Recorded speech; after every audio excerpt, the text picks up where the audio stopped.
So let's continue on chapter 3, East of Eden. Let's finish this chapter.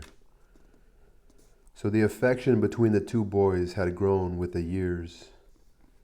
And maybe that part of Charles's feeling was contempt, but it was a protective contempt. It happened that one evening the boys were playing Pee-wee, a new game to them, in the dooryard. A small pointed stick was laid on the ground, then struck near one end with a bat. The small stick flew into the air and then was batted as far as possible. Adam was not good at games, but by some accident of eye and timing he beat his brother at Pee-wee. 4 times he drove the Pee-wee farther than Charles did. It was a new experience to him, and a wild flush came over him, so that he did not watch and feel out his brother's mood as he usually did. The 5th time he drove the Pee-wee, it flew humming like a bee far out into the field. He turned happily to face Charles, and suddenly he froze deep in his chest. The hatred in Charles's face frightened him. "I guess it was just an accident," he said lamely. "I bet I couldn't do it again." Charles set his Pee-wee, struck it, and as it rose into the air, swung at it and missed. Charles moved slowly toward Adam, his eyes cold and non-committal. Adam edged away in terror. He did not dare to turn and run, for his brother could outrun him. He backed slowly away, his eyes frightened and his throat dry. Charles moved close and struck him in the face with his bat. Adam covered his bleeding nose with his hands, and Charles swung his bat and hit him in the ribs, knocked the wind out of him, swung at his head and knocked him out, and as Adam lay unconscious on the ground, Charles kicked him heavily in the stomach and walked away. After a while, Adam became conscious. He breathed shallowly because his chest hurt. He tried to sit up and fell back at the wrench of the torn muscles over his stomach. He saw Alice looking out, and there was something in her face that he had never seen before. He did not know what it was, but it was not soft or weak, and it might be hatred. She saw that he was looking at her, dropped the curtains into place, and disappeared. When Adam finally got up from the ground and moved, bent over, into the kitchen, he found a basin of hot water standing ready for him and a clean towel beside it. He could hear his stepmother coughing in her room. Charles had one great quality. He was never sorry, ever. He never mentioned the beating, apparently never thought of it again, but Adam made very sure that he didn't win again at anything. He had always felt the danger in his brother, but now he understood that he must never win unless he was prepared to kill Charles. Charles was not sorry. He had very simply fulfilled himself. Charles did not tell his father about the beating, and Adam did not, and surely Alice did not, and yet he seemed to know. In the months that followed, he turned a gentleness on Adam. His speech became softer toward him. He did not punish him anymore. Almost nightly he lectured him, but not violently, and Adam was more afraid of the gentleness than he had been at the violence, for it seemed to him that he was being trained as a sacrifice, almost as though he was being subjected to kindness before death, the way victims intended to the gods were cuddled and flattered so that they might go happily to the stone and not outrage the gods with unhappiness. Cyrus explained softly to Adam the nature of a soldier, and though his knowledge came from research rather than experience, he knew and he was accurate. He told his son of the sad dignity that can belong to a soldier, how he is necessary in the light of all the failures of man, the penalty of our frailties. Perhaps Cyrus discovered these things in himself as he told them. It was very different from the flag-waving, shouting bellicosity of his younger days. The humilities are piled on a soldier, so Cyrus said, in order that he may, when the time comes, be not too resentful of the final humility, a meaningless and dirty death. And Cyrus talked to Adam alone and did not permit Charles to listen. Cyrus took Adam to walk with him one late afternoon, and the black conclusions of all of his study and his thinking came out and flowed with a kind of thick terror over his son. He said, "I'll have you know that a soldier is the most holy of all humans because he is the most tested of all. I'll try to tell you, look now, in all of history men have been taught that killing of men is an evil thing, not to be countenanced. Any man who kills must be destroyed because this is a great sin, maybe the worst sin we know. And then we take a soldier and put murder in his hands, and we say to him, use it well, use it wisely. We put no checks on him. Go out and kill as many of a certain kind or classification of your brothers as you can. And we will reward you for it because it is a violation of your early training. Adam wet his dry lips and tried to ask, and failed and tried again. Why do they have to do it? He said. Why is it? Cyrus was deeply moved, and he spoke as if he had never spoken before. I don't know, he said. I've studied and maybe learned how things are, but I'm not even close to why they are. And you must not expect to find that people understand what they do. So many things are done instinctively, the way a bee makes honey or a fox dips his paws in a stream to fool dogs. A fox can't say why he does it, and what bee remembers winter or expects it to come again. When I knew you had to go, I thought to leave the future open so you could dig out your own findings, and then it seemed better if I could protect you with the little I know. You'll go in soon now. You come to the age. I don't want to, said Adam quickly. You'll go in soon, his father went on, not hearing. And I want to tell you so you won't be surprised. They'll first strip off your clothes, but they'll go deeper than that. They'll shuck off any little dignity you have. You'll lose what you think of as your decent right to live and to be let alone to live. They'll make you live and eat and sleep and shit close to the other men. And when they dress you up again, you'll not be able to tell yourself from the others. You can't even wear a scrap or pin a note on your breast to say, this is me, separate from the rest. I don't want to do it, said Adam. After a while, said Cyrus, you'll think no thought. The others do not think. You'll know no word the others can't say, and you'll do things because the others do them. You'll feel the danger in any difference whatever, a danger to the whole crowd of like thinking, like acting men. What if I don't? Adam demanded. Yes, said Cyrus, sometimes that happens. Once in a while there is a man who won't do what is demanded of him. And do you know what happens? The whole machine devotes itself coldly to the destruction of his difference. They'll beat your spirit and your nerves, your body and your mind, with iron rods until the dangerous difference goes out of you. And if you can't finally give in, they'll vomit you up and leave you stinking outside, neither part of themselves nor yet free. It's better to fall in with them. They only do it to protect themselves, a thing so triumphantly illogical, so beautifully senseless as an army can allow a question to weaken it. Within itself, if you do not hold it up to other things for comparison and derision, you'll find slowly, surely, a reason and a logic and a kind of dreadful beauty. A man who can accept it is not a worse man always, and sometimes is a much better man.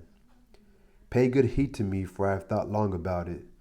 Some men there are who go down the dismal rack of soldiering, surrender themselves and become faceless. But these had not much face to start with, and maybe you're like that. But there are others who go down, submerge in the common slow, and then rise more themselves than they were because they have lost the littleness of vanity and have gained all the gold of the company and the regiment.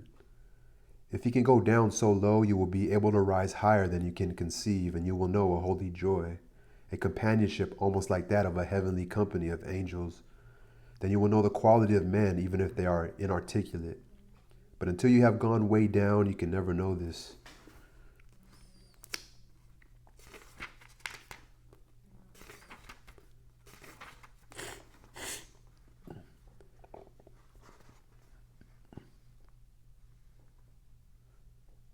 As they walked back toward the house, Cyrus turned left and entered the woodlot among the trees, and it was dusk.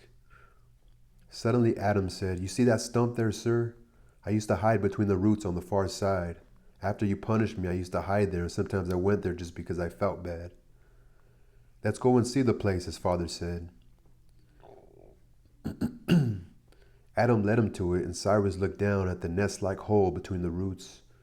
"I knew about it long ago," he said. "Once when you were gone a long time, I thought you must have such a place, and I found it because I felt the kind of a place you would need. See how the earth is tamped and the little grass is torn? And while you sat in there, you stripped little pieces of bark to shreds. I knew it was the place when I came upon it. Adam was staring at his father in wonder. "You never came here looking for me," he said. "No," Cyrus replied. "I wouldn't do that. You can drive a human too far. I wouldn't do that. Always you must leave a man one escape before death. Remember that." "I knew, I guess, how hard I was pressing you. I didn't want to push you over the edge." They moved restlessly off through the trees. Cyrus said, "So many things I want to tell you. I'll forget most of them. I want to tell you that a soldier gives up so much to get something back. From the day of a child's birth, he is taught by every circumstance, by every law and rule and right to protect his own life. He starts with that great instinct and everything confirms it. And then he is a soldier and he must learn to violate all of this. He must learn coldly to put himself in the way of losing his own life without going mad. And if you can do that, and mind you, some can't, then you will have the greatest gift of all." "Look, son," Cyrus said earnestly, "nearly all men are afraid, and they don't even know what causes their fear. Shadows, perplexities, dangers, without names or numbers, fear of a faceless death. But if you can bring yourself to face not shadows, but real death, described and recognizable by bullet or saber, arrow or lance, then you need never be afraid again, at least not in the same way you were before. Then you will be a man set apart from other men, safe where other men may cry in terror. This is the great reward. Maybe this is the only reward. Maybe this is the final purity, all ringed with filth. It's nearly dark. I want to talk to you again tomorrow night when both of us have thought about what I've told you." But Adam said, "Why don't you talk to my brother? Charles will be going. He'll be good at it, much better than I am." "Charles won't be going," Cyrus said. "There'd be no point in it." "But he would be a better soldier." "Only outside on his skin," said Cyrus, "not inside. Charles is not afraid, so he can never learn anything about courage. He does not know anything outside himself, so he can never gain the things I've tried to explain to you. To put him in an army would be to let loose things which in Charles must be chained down, not let loose. I will not dare to let him go." Adam complained, "You never punished him. You let him live his life. You praised him. You did not haze him, and now you let him stay out of the army." He stopped, frightened at what he had said, afraid of the rage or the contempt or the violence his words might let loose.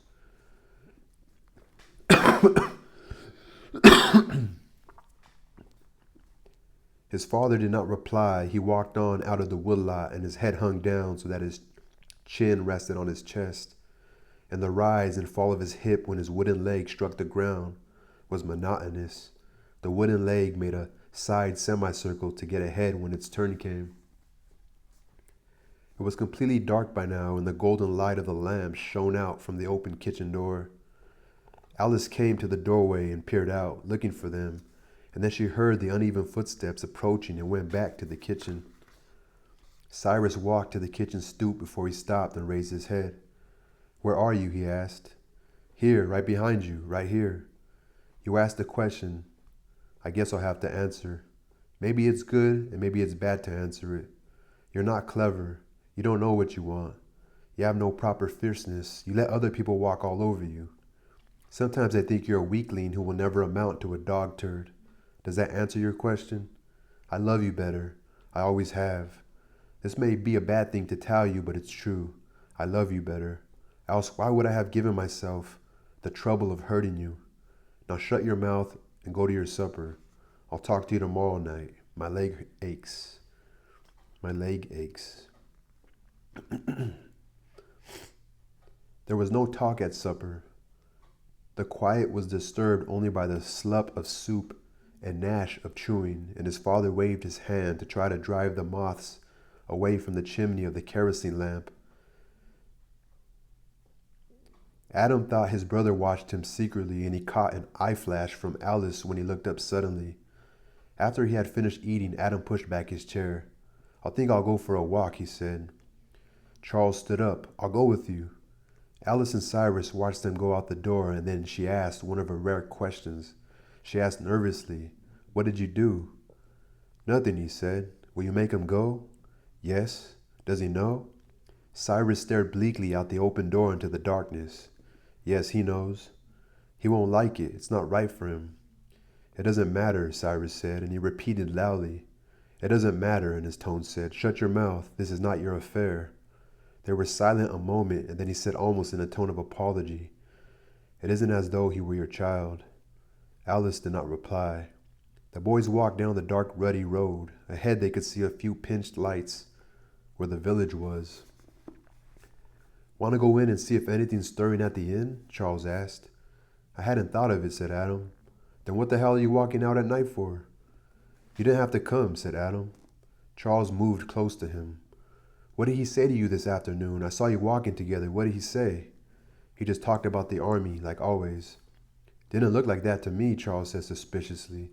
"I saw him leaning close, talking the way he talks to men, not tallying, talking."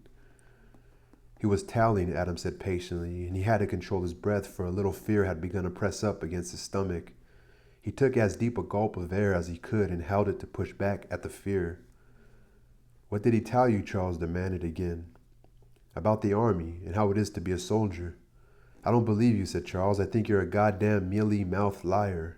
What are you trying to get away with?" "Nothing," said Adam. Charles said harshly, "Your crazy mother drowned herself. Maybe she took a look at you. That'd do it."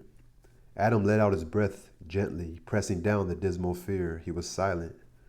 Charles cried, "You're trying to take him away. I don't know how you're going about it. What do you think you're doing?" "Nothing," said Adam. Charles jumped in front of him so that Adam had to stop, his chest almost against his brother's chest. Adam backed away, but carefully as one backs away from a snake. Well, let's pause right there. So I think Charles is the one that beat up Adam. And I think that's Charles's mother, and Adam is a stepchild. So he's saying, "I always loved you more." So he's pretty much saying, like, yeah, so Charles is the crazy one. That's why he doesn't want him to go to the war. "Look at his birthday," Charles shouted. "I took 6 bits and I bought him a knife made in Germany, 3 blades and a corkscrew, pearl-handled. Where's that knife? Do you ever see him use it? Did he give it to you? I never even saw him hone it. Have you got that knife in your pocket? What did he do with it?" "Thanks," he said, "like that. And that's the last I heard of a pearl-handled German knife that cost 6 bits. Rage was in his voice, and Adam felt the creeping fear, but he knew also that he had a moment left.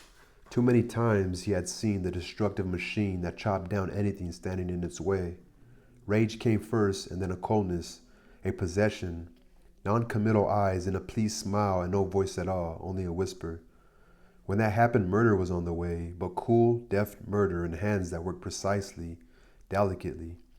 Adam swallowed saliva to dampen his dry mouth. He couldn't think of nothing to say that would be heard. For once in a rage, his brother would not listen, would not even hear. He bulked darkly in front of Adam, shorter, wider, thicker, but still not crouched. In the starlight, his lips shone with wetness, but there was no smile yet, and his voice still raged. "What did you do on his birthday? You think I didn't see? Did you spend 6 bits or even 4 bits? You brought him a mongrel pup you picked up in the woodlot. You laughed like a fool and said it would make a good bird dog.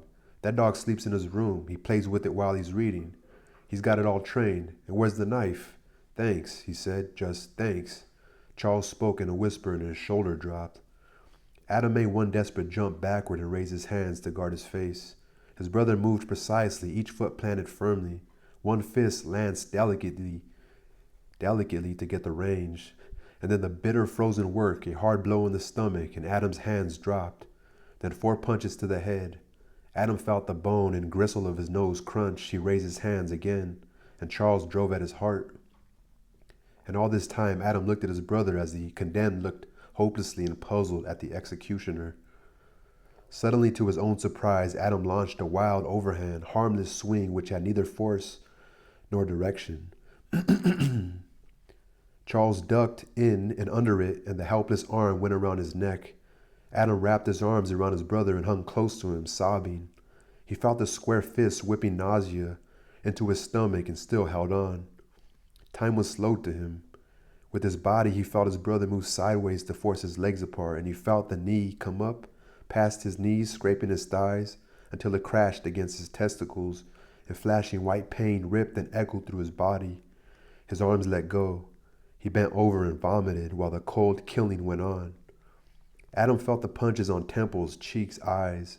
He felt his lips split and tatter over his teeth, but his skin seemed thickened and dull, as though he were encased in heavy rubber. Dully he wondered why his legs did not buckle, why he did not fall, why unconsciousness did not come to him. The punching continued eternally. He could hear his brother panting with the quick explosive breath of a sledgehammer man, and in the sick starlit dark he could see his brother through the tear-watered blood that flowed from his eyes. He saw the innocent, non-committal eyes, a small smile on wet lips, and as he saw these things, a flash of light in darkness. Charles stood over him, gulping air like a run-out dog, and then he turned and walked quickly back toward the house, kneading his bruised knuckles as he went.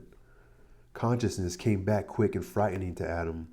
His mind rolled in a painful mist. His body was heavy and thick with hurt, but almost instantly he forgot his hurts. He heard quick footsteps on the road. The instinctive fear and fierceness of a rat came over him. He pushed himself up on his knees and dragged himself off the road to the ditch that kept it drained. There was a foot of water in the ditch, and the tall grass grew up from its sides. Adam crawled quietly into the water, being very careful to make no splash. The footsteps came close, slowed, moved on a little, came back. From his hiding place, Adam could see only a darkness in the dark, and then a sulfur match was struck and burned, a tiny blue until the wood caught, lighting his brother's face grotesquely from below. Charles raised the match and peered round, and Adam could see the hatchet in his right hand. When the match went out, the night was blacker than before. Charles moved slowly on and struck another match, and on and struck another. He searched the road for signs. At last he gave it up. His right hand rose and he threw the hatchet far off into the field. He walked rapidly away toward the pinched lights of the village. For a long time Adam lay in the cool water.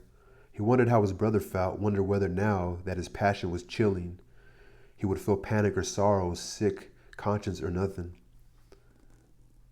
He would feel panic or sorrow or sick conscience or nothing. These things Adam felt for him. His conscience bridged him to his brother and did his pain for him the way at other times he had done his homework. Adam crept out of the water and stood up. His hurts were stiffening and the blood was dried in a crust on his face. He thought he would stay outside in the darkness until his father and Alice went to bed. He felt that he could not answer any questions because he did not know any answers, and trying to find one was harsh to his battered mind. Dizziness, edged with blue lights, came fringing his forehead, and he knew that he would be fainting soon. He shuffled slowly up the road with widespread legs. At the stoop he paused, looked in. The lamp hanging by its chain from the ceiling cast a yellow circle and lighted Alice and her mending basket on the table in front of her. On the other side his father chewed a wooden pen and dipped it in an open ink bottle and made entries in his black record book. Alice, glancing up, saw Adam's bloody face. Her hand rose to her mouth and her fingers hooked over her lower teeth. Adam drag-footed up one step and then the other and supported himself in the doorway. Then Cyrus raised his head. He looked with a distant curiosity. The identity of the distortion came to him slowly. He stood up, puzzled and wondering. He stuck the wooden pen in the ink bottle and wiped his finger on his pants. "Why did he do it?" Cyrus asked softly.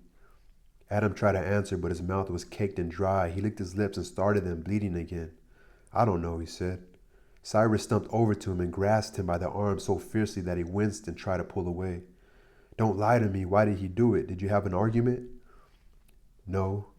Cyrus wrenched at him. "Tell me, I want to know. Tell me. You'll have to tell me. I'll make you tell me. God damn it, you're always protecting him. Don't you think I know that? Did you think you were fooling me? Now tell me, or by God, I'll keep you standing there all night." Adam cast about for an answer. "He doesn't think you love him." Cyrus released the arm and hobbled back to his chair and sat down. He rattled the pen in the ink bottle and looked blindly at his record book. "Alice," he said, "help Adam to bed. You'll have to cut his shirt off, I guess. Give him a hand." He got up again, went to the corner of the room where the coats hung on nails, and reaching behind the garments, brought out his shotgun, broke it to verify its load, and clumped out of the door. Alice raised her hand as though she would hold him back with a rope of air, and her rope broke and her face hid her thoughts. "Go in your room," she said. "I'll bring some water in a basin." Adam lay on the bed, a sheet pulled up to his waist, and Alice patted the cuts with a linen handkerchief dipped in warm water. She was silent for a long time, and then she continued Adam's sentence, as though there had never been an interval. He doesn't think his father loves him, but you love him. You always have. Adam did not answer her. She went on quietly. He's a strange boy. You have to know him. All roughshod, all anger until you know. She paused to cough, leaned down and coughed, and when the spell was over, her cheeks were flushed and she was exhausted. You have to know him, she repeated. For a long time, he has given me little presents, pretty things you wouldn't think he'd even notice. But he doesn't give them right out. He hides them where he knows I'll find them. And you can look at him for hours and he won't ever give you the slightest sign he did it. You have to know him. She smiled at Adam and he closed his eyes.